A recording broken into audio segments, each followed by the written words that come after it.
وہ مرابقہ ہوتی ہے کہ وہ یعنی کہ جماع کے قابل تو ہو لیکن اس کا کوئی ظاہری علامت نہ ہو کہ یہ بالغہ ہو گئی ہے کہ نہیں ہوئی، تو اس کا بچہ 9 سال سے کم میں ثابت ہوگا۔ اگر 9 سال سے زیادہ میں ثابت ہو تو پھر وہ اس کی طرف اس کو منسوب نہیں کیا جائے گا، کہ مثلا زید کی طرف اس کو منسوب نہیں کیا گیا کہ زید کا بیٹا ہے اگر 9 ماہ سے کم ہو۔ اگر 9 ماہ سے زیادہ ہوا تو پھر وہ زید کے علاوہ کیا ہی ہوگا بچہ، وہ زید سے نہیں ہوگا، ٹھیک ہے۔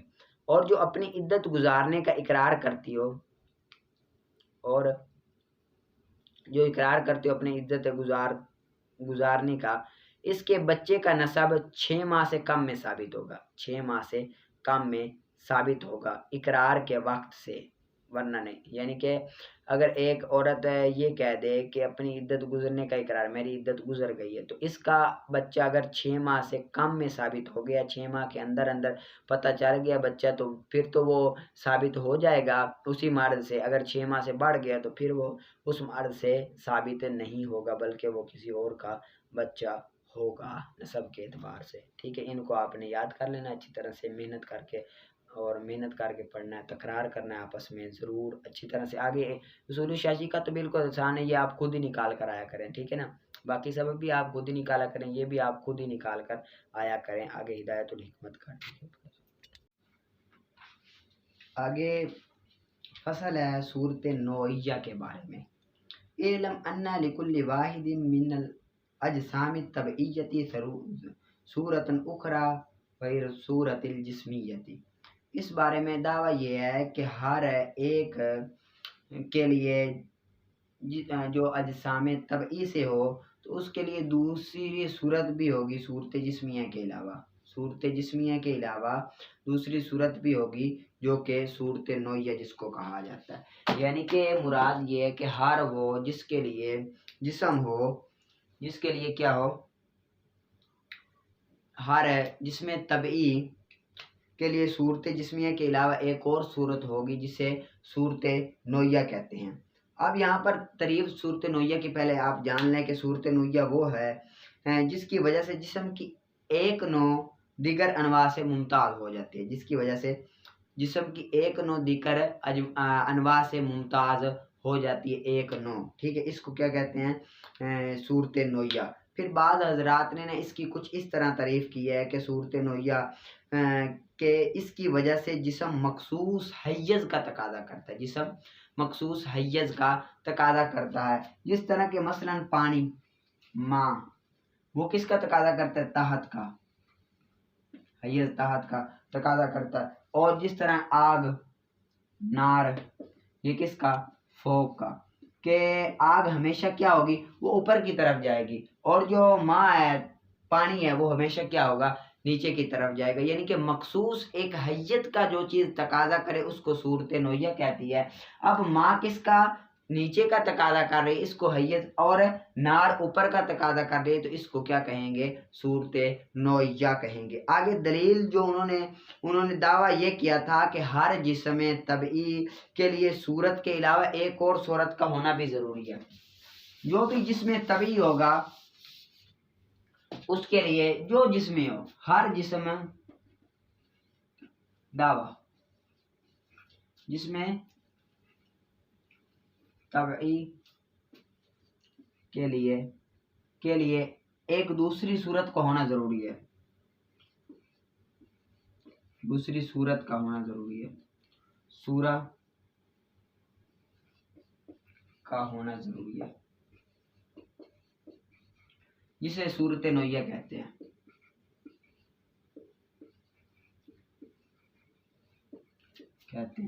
ٹھیک ہے، یہ دعویٰ ہے، ٹھیک ہے۔ اب اس کے بعد دلیل ہے، کیا ہے؟ دلیل ہے۔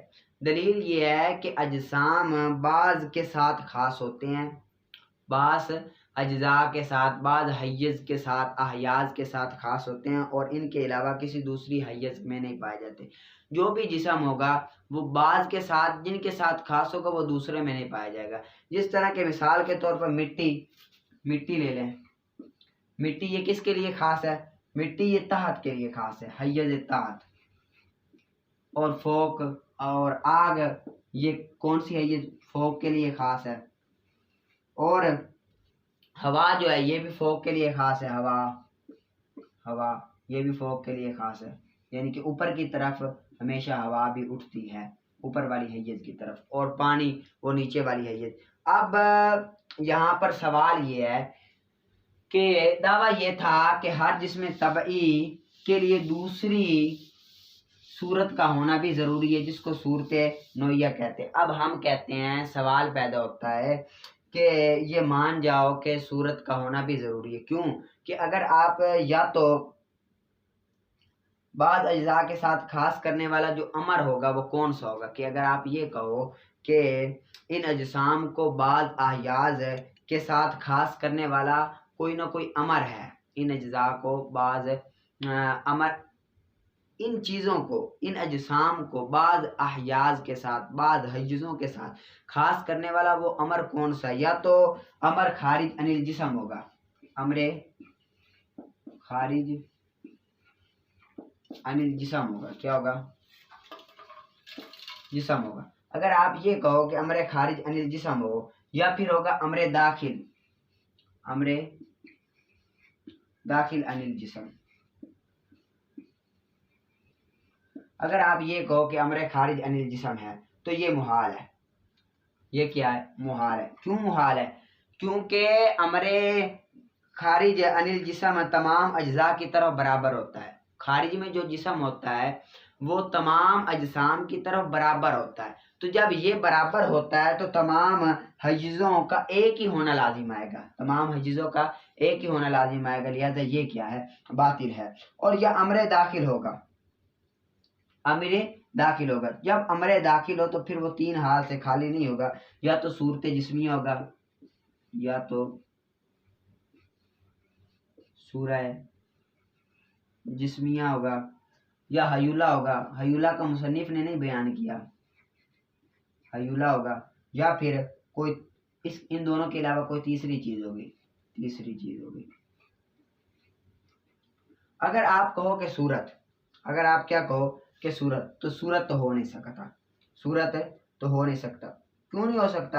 کہ تمام اجسام میں مشترک ہوتا ہے، جو صورت جسمیہ ہے وہ تمام کے تمام اجسام میں کیا ہوتا ہے؟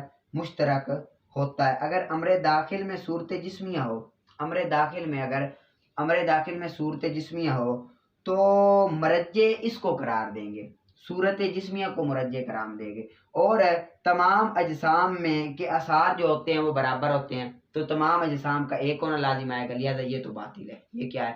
باطل ہے۔ اور اگر آپ کہو کہ حیولہ، تو حیولہ بھی باطل ہے، کیونکہ حیولہ صورت کے بغیر پایا ہی نہیں جاتا، جب صورت جسمیہ باطل تو حیولہ باطل، تو یہ از خود ثابت کہ تیسری چیز وہ کیا ہے جس میں نوعی ہے، کہ ہر جسم طبعی کے لیے دوسری صورت کا ہونا ضروری ہے، جو کہ صورت نوعیہ جس کو کہا جاتا ہے، جس کو کیا کہا جاتا ہے؟ صورت نوعیہ کہا جاتا ہے۔ اب دیکھیں کتاب کی طرف، کہ تو جان کہ ہر ایک اجسام طبعی میں سے دوسری صورت صورت جسمیہ کے علاوہ کا ہونا ضروری ہے، کیونکہ بعض اجسام احیاز کے ساتھ خاص ہوتے ہیں، نہ کہ دوسرے بعض احیاز کے ساتھ، یعنی کہ جس طرح کے پانی ہے تو پانی اب نیچے کے لیے خاص ہے، اوپر کے لیے نہیں ہو سکتا خاص، ٹھیک ہے؟ نہ ہی امر خارج کے لیے ہوتے ہیں، نہ ہی حیولہ کے لیے ہوتے ہیں۔ پس اگر مانو، پس اس وقت یا یہ کہ ہوگا جسم کا عام کے لیے، یا صورت دوسری صورت کے لیے۔ اگر آپ کہو کہ جسم عام کے لیے، تو یہ پہلے کی طرف تو کوئی راستہ نہیں ہے، ورنہ تمام اجسام کا اس حیز میں مشترک ہونا لازم آئے گا، ٹھیک ہے؟ یعنی کہ اگر آپ صورت جسمیہ کو مان لو یا امر خارج کو مان لو، تو امر خارج کا اب جب صورت جسمیہ کے ساتھ تعلق کریں گے تو اس میں تو سب اجسام کی برابری ہوتی ہے، جب سب اجسام کی برابری ہوتی ہے تو تمام کے تمام اجسام کا مشترک ہونا لازم آئے گا، تو اسی وجہ سے یہ باطل ہے۔ اور اگر آپ کہتے ہو امر داخل عن الجسم ہو، تو یا تو صورت جسمیہ ہوگا، صورت جسمیہ تو ہو نہیں سکتا، کیونکہ صورت جسمیہ میں بھی یہی ہوتا ہے کہ صورت جسمیہ یہ بن جائے، یہ کیا ہوگا؟ یہ ہوگا راجع،